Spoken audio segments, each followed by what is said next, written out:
నమస్తే, welcome to our channel. Senior journalist Damu Balaji గారు ఉన్నారు, వారితో మాట్లాడారు. సార్ నమస్తే. గత 2 రోజులుగా మోహన్ బాబు గారి ఇంట్లో జరుగుతున్న పరిణామాల వల్ల ఆయన డిస్టర్బ్ అయ్యి హాస్పిటల్లో అడ్మిట్ అయినట్టు, ఆయన కొంచెం బీపీ పెరిగినట్టు న్యూస్ వచ్చింది సార్. అసలు ఆయన ఆరోగ్య పరిస్థితి ఎలా ఉంది? అలాగే ఆయన భార్య అంటే మనోజ్ గారి తల్లి నిర్మలాదేవి గారు కూడా హాస్పిటల్ అడ్మిట్ అయ్యారు అనే న్యూస్ వస్తుంది. సో దాని గురించి చెప్పండి సార్. ఇదేంటంటే ఒక ఫ్యామిలీలో జరగకూడని విషయాలు ఇవి. కానీ ఒకసారి జరిగిపోయినాక అంత ఈజీగా కూడా సాల్వ్ కాదు. ఒకసారి పబ్లిక్ అయిపోయినాక మన చేతిలో ఉండదు. మన కంట్రోల్ ఎప్పుడు ఉంటుంది అంటే మన మధ్యనే సమస్యల పరిష్కారం అవడం అనే వరకు మన కంట్రోల్ ఉంటుంది. ఒకసారి పబ్లిక్ అయిపోయినాక రకరకాల ఊహాగానాలు రకరకాల ఇవి బయటకు వెళ్ళిపోతాయి. గతంలో కూడా ఉండేది, ఇవాళ మీడియా ఎక్కువ అయ్యేసరికి మీడియా రేంజ్ పెరిగిపోయింది. మోహన్ బాబు ప్రాబ్లం ఏంటంటే వాళ్ళ ఇంట్లో మనోజ్కి ఇతర ఫ్యామిలీకి, మనోజ్ వర్సెస్ మోహన్ బాబు విష్ణు అని చెప్పుకోవచ్చు మనం. ఎందుకంటే కొంతవరకు మంచు లక్ష్మి మనోజ్ వైపు ఉంటుంది, బట్ ఆ అమ్మాయి తటస్థంగా ఉంటుంది తప్ప ఒక సైడ్ తీసుకొని ఇంకొకరితో కొట్లాడే నేచర్ ఆమెకి లేదు. అంటే తను కొట్లాడలేదు, ఇద్దరు కావాలి. బట్ మనోజ్ అంటే తనకి ఇష్టం ఉంది, చిన్న అబ్బాయి కాబట్టి ఆ రకంగా ఆమె మనోజ్కి సపోర్ట్ చేస్తుంది. అయితే మోహన్ బాబుకి మనోజ్కి ప్రాబ్లమ్స్ ఎక్కడి నుంచి వచ్చాయంటే చిన్నప్పటి నుంచి కూడా ఉన్నట్టుగా నిన్న ఆడియో లీక్లో కూడా మనకు అర్థమవుతుంది. ఒకటి ఏంటంటే మోహన్ బాబు కోరుకున్నట్టు అతను లేడు. అంటే తను కోరుకున్నట్టు చదువుకోలేదు, కోరుకున్నట్టు సక్సెస్ అవ్వలేదు సినిమాల్లో, తర్వాత కోరుకున్నట్టు తన వ్యాపారాలు చూసుకోలేదు, కోరుకున్నట్టు తను పెళ్లి చేసుకోలేదు. ఇలాగా కెరీర్ పరంగా కావచ్చు, వృత్తి పరంగా కావచ్చు, లేదా పర్సనల్ విషయాల్లో కావచ్చు, చదువులో కావచ్చు, ఏది కూడా తను కోరుకున్నట్టుగా అతను లేడు. దానివల్ల తనకి అనవసరమైన హెడేక్స్ ఇబ్బందులు వస్తున్నాయి. కంపేర్ టు విష్ణు ఏమో తన వ్యాపారాలు నీట్గా చూసుకుంటున్నాడు, తను కోరుకున్నట్టు ఉన్నాడు, తనని బాగా చూసుకుంటున్నాడు. ఇవన్నీ విష్ణులో ఉన్నాయి. ఎవరికైనా తల్లిదండ్రులు విష్ణు లాంటి కొడుకు ఉండాలనుకుంటారు తప్ప మనోజ్ లాంటి కొడుకు ఉండాలని కోరుకోరు. దానివల్ల ప్రాబ్లమ్స్ పెరుగుతూ వచ్చాయి. ఇది మౌనిక పెళ్లితో పీక్కి వెళ్ళిపోయింది.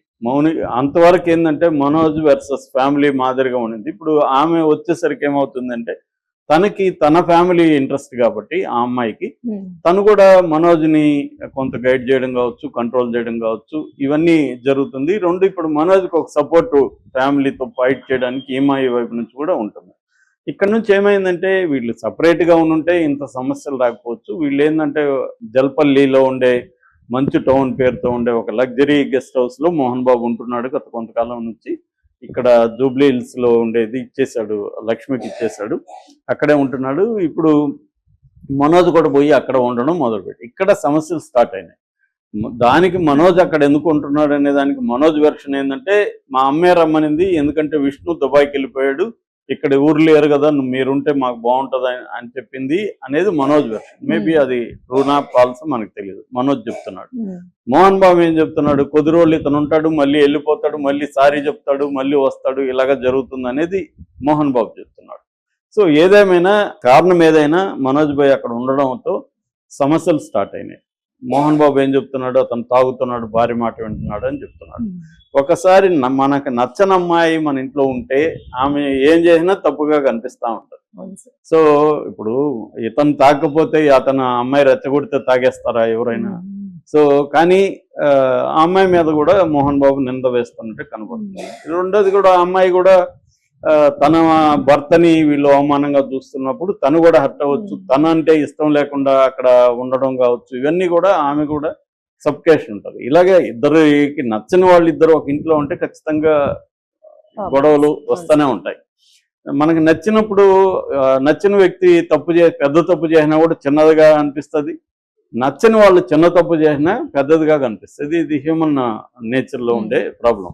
సో దీంతో వీళ్ళిద్దరి మధ్య పెరిగిపోతూ వచ్చింది. అది మొన్నటికి అతను ఎవరు ప్రసాద్ ఒక స్టాఫ్ని మనోజ్ కొట్టాడని పని మనిషి ఛానల్తో చెప్పింది. సో ఆ కొట్టడంతో నువ్వెందుకు కొడుతున్నావు, నా స్టాఫ్ నువ్వెందుకు కొడుతున్నావు, నువ్వు తాగేసి వచ్చేలా కొడితే, అది కూడా ఆయన ఆడియోలో కూడా చెప్పాడు, ప్రాణం పోయే స్థాయిలో కొట్టాడని. సో ఆ స్థాయిలో కొట్టినప్పుడు ఖచ్చితంగా మోహన్ బాబు అడుగుతాడు. పైగా మోహన్ బాబు ఏంది, నువ్వు నా ఇంట్లో ఉంటున్నావు, ఏం పని చేయట్లేదు, నువ్వు సంపాదించట్లేదు, నువ్వు కెరీర్ చూసుకోవట్లేదు, నువ్వు వ్యాపారాలు చూసుకోవట్లేదు, పైగా నువ్వు ఈ న్యూసెన్స్ క్రియేట్ చేస్తున్నావు అన్న ఇది మోహన్ బాబులో ఉంటుంది, Mohan Babu point of view. So ఇతనికి ఏమి, నాకు అన్యాయం జరిగింది, నా కెరీర్ని నాన్న పట్టించుకోవట్లేదు, విష్ణు సినిమాలు ఫ్లాప్ అవుతుంటే కూడా అతనికి మాత్రం ఇన్వెస్ట్ చేస్తున్నాడు, ఇతను ఎంతసేపు విష్ణు ఫేవర్గానే ఉంటున్నాడు అనేది అతనికి ఉండే అలిగేషన్.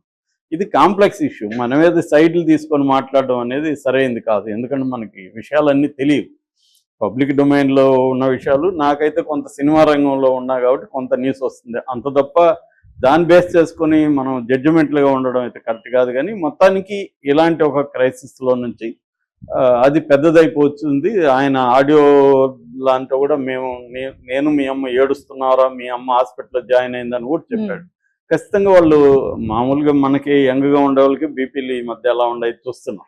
ఇంకా ఆయనకి 78 years, ఆయన స్థాయిలో, పైగా ఆయన అథారిటేటివ్ ఫిగర్ ముందు నుంచి కూడా, ఆయన ఎవరికి సరెండర్ అయి ఉండే వ్యక్తి కాదు, ఆయన డామినేటింగ్ క్యారెక్టర్. అలాంటిది ఇవాళ అన్ని ఓర్చుకొని తగ్గి ఈ అబ్బాయి పెట్టే ఇబ్బందుల్ని భరిస్తూ ఉండడం అనేది ఎక్కడో చోట బర్స్ట్ అవుతుంది. సో అలాగా ఆయన బర్స్ట్ అయ్యాను. నిన్న ఆయన పాయింట్ ఆఫ్ వ్యూలో చూసుకున్నప్పుడు మనోజ్ ఇంటికి రావద్దంటే వచ్చాడు బిడ్డ అని చెప్పి, బిడ్డను మేము చూసుకుంటున్నాం కదా మీకు అప్పగిస్తామని కూడా ఆడియోలో చెప్పాడు. కానీ ఇతను బౌన్సులు వేసుకొని మీడియాని తీసుకొచ్చేసరికి ఆయనకు కోపం వచ్చింది. మీడియా వెళ్ళి ఆయన పెట్టి చెప్పండి అనేసరికి ఏంద్రా చెప్పేదని ఆయనకు ఒక్కసారిగా బర్స్ట్ అయిపోయాడు. ఆయన పాయింట్ ఆఫ్ వ్యూ ఏమో మీడియా, మా ఇంట్లో సమస్యలు మీడియా ఎందుకు వచ్చింది, ఆల్రెడీ మీడియా రకరకాల లేనిపోయిన పుకార్లు క్రియేట్ చేస్తుంది, ఒక కోపం ఉంది ఆయనకి మీడియా మీద. ఎందుకంటే మా వాడు నన్ను కొట్టాడని, నేను వాడిని కొట్టాడు, ఇవన్నీ తప్పు, అసలు వీళ్ళకి ఏమి తెలియకుండా రాసేస్తున్నారు అనేది ఆయనకున్న కోపం. ఆల్రెడీ వీళ్ళు వచ్చి చెప్పండి సార్ అని మైకి పెట్టేసరికి ఆయన కోపంతో కొట్టేశాడు. కొట్టింది ఖచ్చితంగా తప్పు, కానీ ఆయన పాయింట్ ఆఫ్ నుంచి అర్థం చేసుకోవడానికి విషయాన్ని మనం ట్రై చేస్తే is also human being. But ఆయన నేచర్ కూడా, గతంలో కూడా ఆయన విలేకరులను కొట్టిన సందర్భాలు ఉన్నాయనేది కొన్ని ఇప్పుడు బయటికి తీస్తున్నారు. ఎప్పుడు